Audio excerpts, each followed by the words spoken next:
நேயர்கள் அனைவருக்கும் வணக்கம். நான் உங்களுடைய சோனா. நான் இன்னைக்கு நிறைய விஷயங்களை இவரோட ஷேர் பண்ண வந்திருக்கேன். இது கண்டிப்பா உங்க எல்லாருக்குமே ரொம்ப ரொம்ப பயனுள்ளதாக தான் இருக்கும்.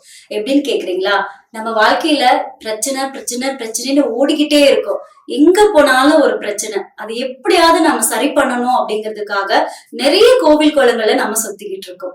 எவ்வளவுதான் கோயில் குளங்களை சுத்தினாலும் எந்தெந்த ஒரு முறை இருக்குன்னு சொல்லுவாங்க இல்லையா? அந்தந்த முறைகளை எப்படி செய்யணும், அதை நம்ம யார்கிட்ட கேட்டு தெரிஞ்சுக்க முடியும் அப்படின்றதுக்காகவே நம்ம ஜாதகம் ரீதியா நம்ம போயிட்டு இருக்கோம். சோ ஒவ்வொரு வீட்லயுமே எல்லாருக்குமே ஒரு ஜாதக ரீதியில தான் நம்ம இன்னைக்கு வாழ்க்கைய நடத்திக்கிட்டு இருக்கோம்.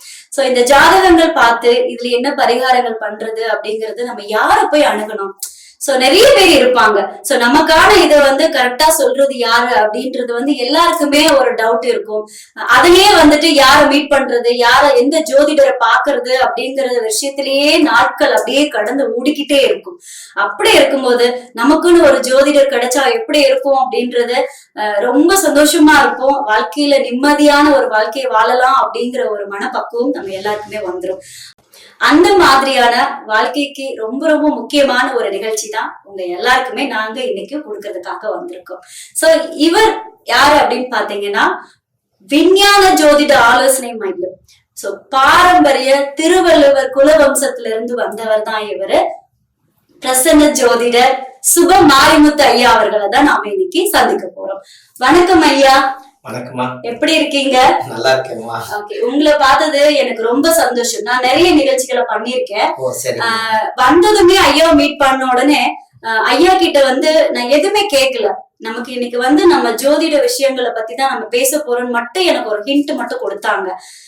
என்ன பத்தி இன்க்ளூடிங் எனக்கே ஜாதகம் இருக்கும். எனக்கு ஜாதகம் இல்லாம இருக்காது இல்லையா? எனக்கும் ஜாதகம் இருக்கும். என்னோட ஜாதகத்தையே நான் இன்னைக்குதான் இவர்கிட்ட முழுமையா முதல் தடவையா நான் தெரிஞ்சுக்கிட்டேன் அப்படின்னு சொல்லணும்.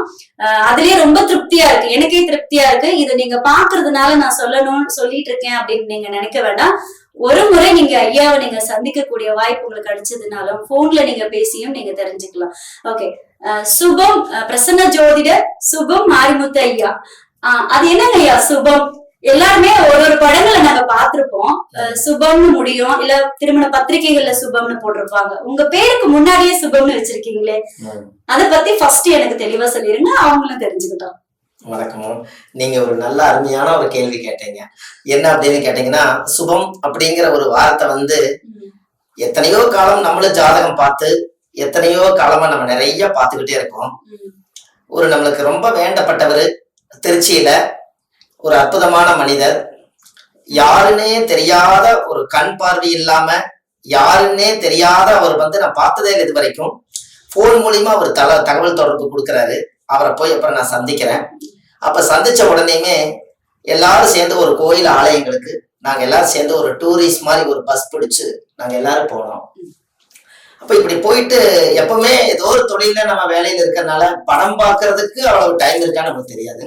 ஏதோ ஒரு டைத்துல இருக்கும்போது சரி இரவு நேரத்துல டிராவல் பண்ணிட்டு இருக்கிறதுனால ஒரு பஸ்ல இங்க இருந்து போகும்போது ஒரு வீடியோ கோச் வண்டியில ஒரு அழகான ஒரு படம் ஓடிக்கிட்டு இருக்குது.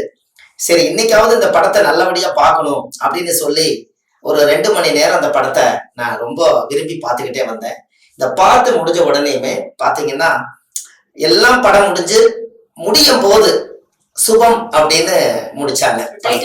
அந்த டைட்டிலோட முடிச்சாங்க.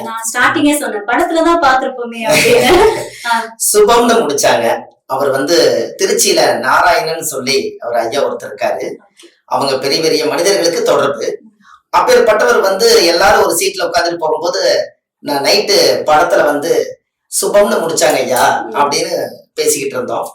திருப்பரங்குன்றத்துல தேங்காய் பழம், பூ பழம், வெத்தலை பாக்கெல்லாம் வச்சுக்கிட்டு லைன்லாம் ஒரு வரிசையா போகும்போது என்னென்னமோ எல்லாமே ஒன்னொன்னா பேசிக்கிட்டே வந்துட்டு இருக்கிற காலகட்டங்கள்ல நான் சொன்னேன், ஐயா படம் முடிக்கும் போது சுபம்னு முடிச்சிருக்காங்க, என் பேரு மாரிமுத்து, இந்த சுபத்தை முன்னாடி வச்சு மாரிமுத்து அடுத்தது வச்சு சுப மாரிமுத்துன்னு வச்சா என்னங்க ஐயா அப்படின்னு. அவரு நாராயண சாரும் அவங்களுடைய வைப்பும் சார் உங்களுக்கு நல்ல கிரியேட்டிவ் மைண்டு, உங்களுக்கு அற்புதமா நீங்க யோசிக்கிறீங்க, இது ரொம்ப ஆச்சரியமா இருக்குது, நீங்க இப்படியே வச்சிடலாமல்ல அப்படின்னு சொல்லலாம். இப்படியே லைன்ல பேசிட்டு இருக்க அந்த கோயில்ல முருகர் கோயில் பக்கத்துல நெருங்கினோடனே அந்த நாராயண சார் ஐயாவுடைய கையில தேங்காய் பழமும் வெத்தலை பாக்கு எல்லாம் இருக்குங்காட்டி சுப மாரிமுத்துன்னு என்னோட பேருக்கு அவரே என்னை கேட்காம அர்ச்சனை பண்ணிட்டாரு. தேங்காய் நல்லா உடைஞ்சு வந்துச்சு. ஐயா உங்க பேருக்கு நான் அர்ச்சனை பண்ணிட்டேன் அப்படின்னாரு. எனக்கு அதுவே ஒரு பெரிய ஒரு சந்தோஷம். அதுல சுப மாரிமுத்துன்னு சொல்லி 108 தடவை திருப்பரங்குன்ற முருகர் கோயில்ல வந்து யதார்த்தமா இந்த பேர் கிடைச்சது. இன்னைக்கு இது உலகம் பூரா அதை ஒரு வெளிச்சத்துக்கு நான் கொண்டு வர்றதுக்காக பல வேலைகள் செய்த இன்னைக்கு அது ரொம்ப சிறப்பா இருக்குது.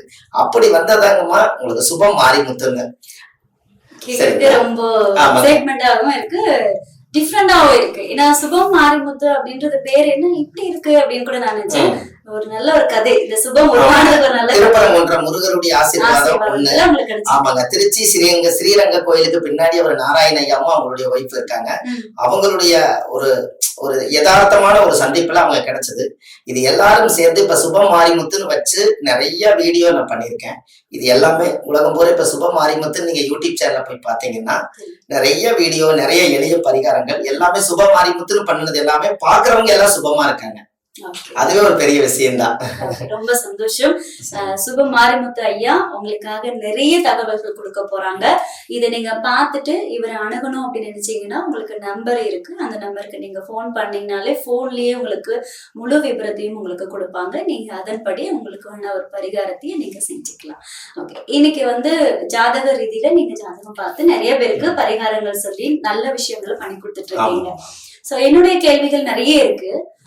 இப்போ மெயினா வந்து இந்த சூரியன் திசையில சூரியன் புத்தி நிறைய விஷயங்கள் இருக்கு, அந்த மாதிரி சொல்லிட்டு இருக்காங்க. இந்த சூரியன் திசையில சூரியன் புத்தி வந்து எவ்வளவு நாள் இருக்கும், இல்ல வருஷ கணக்காவே இருக்குமா, மாச கணக்கா இருக்குமா, அதுக்குன்னு ஒரு காலங்கள் இருக்குங்களா? கண்டிப்பா நல்ல கேள்விங்கம்மா. நீங்க ஜோசியரவே நல்ல ஒரு அற்புதமா ஒரு கேள்வி கேக்குறீங்க. ஏன்னா நாங்க ஜாதகம் நிறைய பக்கம் பார்த்தது இல்லைனாலும் ஒருத்தர்கிட்ட இப்படி கேட்கணும், எதனால இப்படி நடக்கு, எனக்கு ஏன் இவ்வளவு பிரச்சனை வருது அப்படின்றதெல்லாம் இருக்கும்போது அந்த ஜாதகத்துக்கு உண்டான அந்த கட்டங்கள் சொல்லுவாங்க. அது எங்களுக்கு தெரியாது, உங்களுக்கு நல்லா தெரியும். ஏன்னா 27 வருஷம் நீங்க அனுபவம் இருக்கு. இந்த சூரியன் திசையில சூரியன் புத்தி எத்தனை நாளைக்கு இருக்கும்? ஓகே, இப்போ பாத்தீங்கன்னா அம்மா கேட்டது ஒரு அற்புதமான கேள்வி அம்மா கேட்டாங்க. எல்லாத்துக்குமே தெரிஞ்சுக்கிற ஒரு விஷயம் என்னன்னா, ஒரு ஜாதகத்துல தாயுடைய கருவறையில இருந்து ஒரு குழந்தை பிறந்து, அந்த குழந்தை பிறந்தோடனே நம்ம அந்த ஜாதகத்தை கணிக்கிறோம். அந்த ஜாதகத்தை கணிச்ச உடனேயுமே அந்த ஜாதகத்துல தாயுடைய கருவறையில தாய் மாதா கர்ப்பத்தில் சென்றது போக நின்றது சூரிய திசை, இவ்வளவு வருஷம் இவ்வளவு மாசம் இவ்வளவு நாளுன்னு சொல்லி ஒரு திசை இருப்பு கணிப்பாங்க. அதுல இப்ப நீங்க கேட்கறது என்ன அப்படின்னு கேட்டீங்கன்னா, சூரியன் திசை ஒருத்தருக்கு நடக்குது, ஐயா சூரியன் புத்தி நடக்குதுன்னு நீங்க கேட்டுட்டீங்க. அப்ப சூரியன் திசையில சூரியன் புத்தி நம்ம சொல்லணும். முதல்ல சூரியன் திசை 6 வருஷம். 6 வருஷம்? ஆமாங்கம்மா, சூரியன் திசை முதல்ல 6 வருஷம். காலையில சூரிய உதயம் ஆகுது இல்லைங்களா 6 மணிக்கு. அது போல அந்த காலத்திலேயே இருக்கிற 9 கிரகத்திலேயே சூரியனை மிகப்பெரிய ஒரு மையமா வச்சிருக்காங்க. இந்த உலகத்துக்கு ஒரே சூரியன் தான். ஆமா, அது கரெக்டா 6 வருஷம் அந்த காலத்துல சித்தர்கள், மகான்கள், ரிஷிமார்கள், யோகிகள் எல்லாரும் வச்சு ஒரு 6 வருஷம் தான் அதை அந்த காலத்துல வச்சிருக்காங்க. அத வந்து பிரிச்சு வச்சிருக்காங்க, 9 திசை புத்திக்கு பிரிச்சு வச்சிருக்காங்க. அதுல சூரியன் புத்திக்கு மட்டும் கரெக்டா பாத்தீங்கன்னா 3 மாசம் 18 நாள் மட்டும்தான் அந்த சூரியன் திசையில சூரியன் புத்தி ஒரு ஜாதகக்காருக்கு நடக்கும். சரிங்களா? அந்த சூரியன் திசையில சூரியன் புத்தி கரெக்டா 3 மாசம் 18 நாள் மட்டும்தான் அவங்களுக்கு அந்த ஜாதகத்துக்கு நடக்கும். அந்த 3 மாசம் 18 நாளுக்குள்ள அந்த ஜாதகத்துக்கு உட்பட்ட எளிய பரிகாரத்தை அவங்க செய்து அவங்க பலன் அடையலாம். இந்த பரிகாரம் செஞ்சு முடிச்சோடனே எத்தனை நாள்ல அவங்களுக்கு ஒரு பலன் கிடைக்கும்? இப்ப நீங்க எந்த ஒரு பரிகாரம் வந்தாலும், இப்ப வயித்துல இருக்கிற குழந்தை உடனே எந்திரிச்சு வந்து பிறந்து நடக்காது இல்லைங்களா? யாருக்குமே உடனே ஒருத்தர் ஜோசியர்கிட்ட வந்து கேள்வி என்னன்னா, ஐயா நீங்க சொன்னோன்னே நான் போய் எல்லாம் செஞ்சுட்டு வந்துட்டேன், ஐயா நடக்கலன்னு ஒரு கேள்வி. ஆமா, ஒரு மிகப்பெரிய ஒரு கோயில்ல போய் ஒரு சாமி சிலையை பிரதிஷ்டை பண்ணீங்கன்னா கூட, ஒரு கும்பாபிஷேகம் பண்ணா கூட 48 நாளைக்கு நந்தாதெய்வ ஒரு மண்டல பூஜை நடக்கும். நந்தாதீபம் எரிஞ்சுக்கிட்டே இருக்கும். ஒரு கோயில்ல போய் பாத்தீங்கன்னா 48 நாளைக்கு நந்தாதீபம் எரியும். அந்த டயத்துல போய் இவங்க சாமி கும்பிட்டா பலன் கம்மிதான். சாமிக்கு தான் நந்தாதீபம் கும்பாபிஷேகம் பண்ணி அந்த தீபம் வந்து சாமிக்கு பவர் போறதுக்காகத்தான். அப்புறம் தான் சாமி கிட்ட இருந்து பவர் வெளியே வரும். இப்ப நம்ம கும்பாபிஷேகம் பண்ணணுமே, சாமி எனக்கு எல்லாத்தையும் நீ கொடுத்துரு, இடம் வீடு வாசல் சொத்து சொகை எல்லாம் எனக்கு கொடுத்துரு அப்படின்னு உடனே போய் பிரார்த்தனை பண்றதுல இவங்களுடைய ஆதங்கம். ஆனா சாமிக்கு வந்து ஒரு கருங்கல்ல ஒரு சிலை அடிச்சு அதுக்கு முறையான பூஜை நமஸ்காரங்கள் பண்ணி ஹோம வழிகாடுகள்லாம் பண்ணி அந்த தீர்த்தம் போய் ஊத்தி அதுக்கு உயிர் கொடுத்து அதுக்கு தீபம் ஏத்தி வச்சு 48 நாளைக்கு நைவேத்தியம் பண்ணி பூஜை பண்ணி சாமி முதல் பழக்கி சாமிக்கு சக்தியை ஊட்டுனதுக்கு அப்புறம் தான் எல்லாத்துக்குமே அது வேலை செய்யும். கண்டிப்பா ஆமா. சரிங்களாம்மா? உடனே எதுவும் வேலை செய்யும். வேலை செய்யும். அப்போ சூரியன் திசையில சூரியன் புத்தியில சில பரிகாரங்கள் இருக்குது. அதை நீங்க செஞ்சீங்கன்னா 48 நாள் கிளம்பிச்சு அந்த குடும்பத்துக்கு ஒரு நல்ல வேலை செய்யும், வேலை செய்யும். நல்ல சிறப்பா பலிக்கும். 48 நாள் வரைக்கும் இவங்க பொறுமையா இருக்கணும். பொறுமையா இருந்தா அந்த பரிகாரத்தை கண்டிப்பா செய்யலாம். ஓகே. இது சூரியன் திசையில சூரியன் புத்தி நடக்கிறவங்களுக்கு. நடக்குது. உங்களுக்கு அந்த எளிய பரிகாரம் நான் சொல்லணும்னா நீங்க சொல்லுங்க, நான் என்ன சொல்றேன். சொல்லிருங்க. அதையும் அவங்களுக்கு ரொம்ப பயனா இருக்கும். சரி. இவ்வளவு சொல்லிட்டீங்க, நல்ல ஆமா. விஷயங்கள் இவ்வளவு வரைக்கும் சொல்லிருக்கீங்க. இருக்கு. சூரியன் திசையில சூரியன் புத்தி எத்தனை நாளைக்கு இருக்கும் அப்படின்றது முக்கியமானது சொல்லியும் ஆமா. அதுக்கானது இது சொல்லலைன்னா எப்படி ஆமாங்க. சொல்லுங்க நீங்களே. ஏன்னா ஒரு ஜாதகத்துல ஒரு பரிகாரம், எளிய பரிகாரம், அதை ஆராய்ச்சி பண்ணி எடுக்கிறது ரொம்ப கஷ்டங்க. எல்லாமே உலகத்துல பரிகாரத்தை தனித்தனியா ரகசியமா வச்சிருக்காங்க.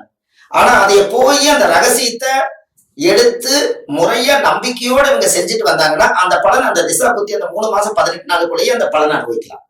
அதுக்கு உண்டான ரெமடி தான் நம்ம அந்த எளிய பரிகாரம். அது என்ன அப்படின்னு கேட்டீங்கன்னா, முதல் சூரியன்னா சிவன். கண்டிப்பா சூரியனாலே சிவன். சிவன் தான் இல்லைங்களா? சூரியனா சிவன். சிவன். சிவனுக்கு எப்பெல்லாம் நல்ல பவரா இருக்கு அப்படின்னா, பிரதோஷத்தன்னைக்கு பிரதோஷ வழிபாடு. சிவன் கோயில்ல போய் பிரதோஷத்தன்னைக்கு பாத்தீங்கன்னா அந்த கோயில்ல பால், பன்னீர், தேடு, இளநீ, மஞ்சள் நீர், திருமஞ்சனம், அபிஷேகம் எல்லாம் ஊத்தி அன்னாபிஷேகம் எல்லாமே பண்ணுவாங்க. அந்த பிரதோஷத்தன்னைக்கு போய் சாமி அன்னைக்கு மட்டுமே ரொம்ப குளிர்ச்சியா சக்தியோட எழுந்தருள் அப்படி நிற்கும். இவங்க அந்த சூரியன் திசையில சூரியன் புத்தி நடக்கிறதுனால அதோட இணந்து அது, அதனால கரெக்டா என்னோட மக்கள் வந்திருக்கிறாங்கன்னு வந்து ஆசீர்வாதம் பண்ணக்கூடியது சூரியன் திசையில சூரியன் புத்தி. கரெக்டா அந்த பிரதோஷத்தன்னைக்கு அந்த சிவனுடைய ஆலயத்துக்கு அவங்க போய் அவங்க தேங்காய் பழம், வெத்தலை பாக்கு, பூ, மாலை, கல்கண்டு வாங்கி அர்ச்சனை பண்ணி சாமி முன்னாடி ஒரு 1/2 மணி நேரம் சாமி பார்த்து உட்கார்ந்துட்டு வந்தாங்கன்னா அவங்களுக்கு அந்த சூரிய திசையில சூரியன் புத்தில எல்லா அருளும் கிடைக்கும். கண்டிப்பா கிடைக்கும். நம்பிக்கையா இருக்கலாங்க. நம்பிக்கைதான். ஏன்னா நமக்கு சக்தியிலேயே சிவன் இல்லைங்கிற சொல்ற மாதிரி சிவன் தான் நமக்கு எல்லாமே. ஒரு நல்ல ஒரு விஷயம், நல்ல ஒரு பரிகாரத்தையும் சொல்லியிருக்கீங்க. கண்டிப்பா எல்லாருக்குமே ரொம்ப யூஸ்ஃபுல்லா இருக்கும். அது ஒண்ணு. ரெண்டாவது இன்னொரு விஷயம் கேட்டீங்கன்னா, மலை மேல இருக்கிற சிவனுக்கு ரொம்ப பவர் ஜாஸ்திங்க. மலை மேல முருகர் தான் நிறைய இடத்துல மலை மேல இருப்பாங்க. சிவன் வந்து ரொம்ப கம்மி. ஆனா மலை மேல இருக்கிற சிவனுக்கு என்ன அப்படின்னு கேட்டீங்கன்னா, சூரியன் வந்து முதல் மலை மேல பட்டு தான் பூமிக்கு வருது. அப்ப அந்த மலை மேல இருக்கக்கூடிய அந்த சிவன் கீழே மேல மலையில அந்த சிவனுக்கு பட்டுட்டு தான் அந்த பூமிக்கு வரும்போது அந்த சாமிக்கு அதை விட பவர் 100. மலை மேல இருக்கிற சிவன் கோயிலுக்கு இவங்க சூரியன் திசையில சூரியன் புத்தி நடக்கிறாங்க, வழிபாடு பண்ணிட்டு வந்தா உடனே வேலை செய்யும் பரிகாரம். இது ஒரு விஷயத்த நானும் தெரிஞ்சுக்கிட்டேன். கண்டிப்பா இதை நானும் இன்னும் ஃபாலோ பண்ண போறேன். இந்த விஷயம் உங்களுக்கு ரொம்ப யூஸ்ஃபுல்லா இருந்திருக்கும்னு நினைக்கிறேன். கண்டிப்பா. மேலும் இப்ப அதுல இன்னொரு விஷயம் என்ன கேட்டீங்கன்னா, அதுக்கு எளிய பரிகாரத்துல மலை மேல இருக்கிற சிவனை வழிபாடு பண்ணணும். சிவனுக்கு வந்து நந்தி வந்து பசுமாடுதான்.